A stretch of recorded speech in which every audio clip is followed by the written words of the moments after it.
ومن مدينة ديكرنس المواطن المصري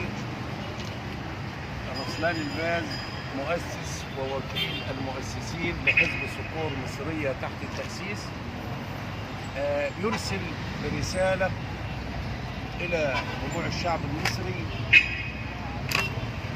بمناسبة الانتخابات الرئاسية،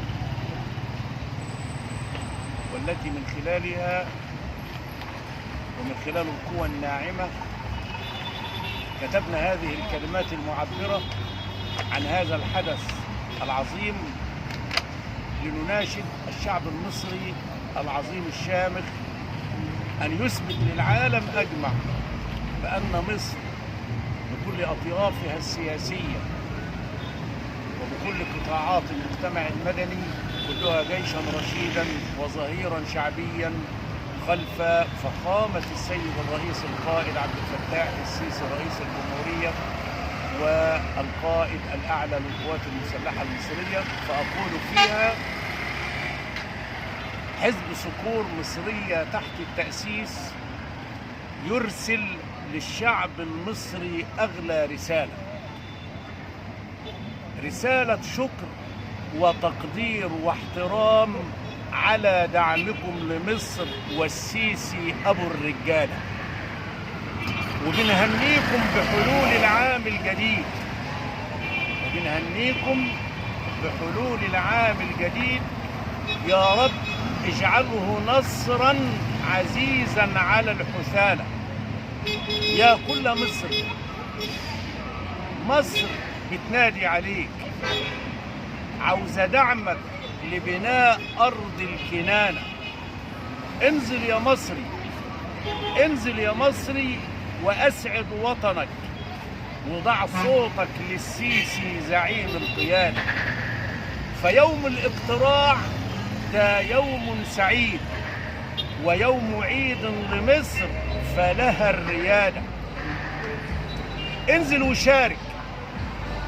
وشارك، الله يبارك في مصر السيسي أرض الحضارة.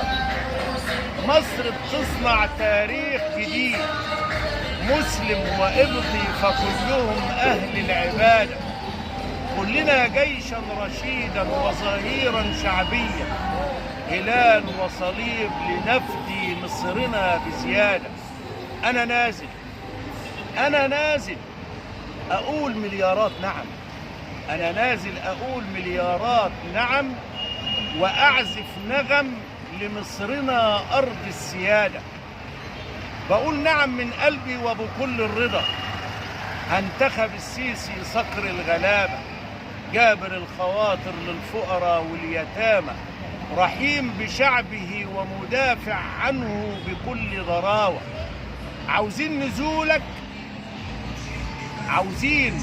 نزولك يا مصري، نزول يليق بمصرنا الغالية، يشرف مصر ويرفع اسمها بحلاوة، ونرسل رسالة للعالم أجمع بحضارة المصريين المليئة بالشرف والطهارة.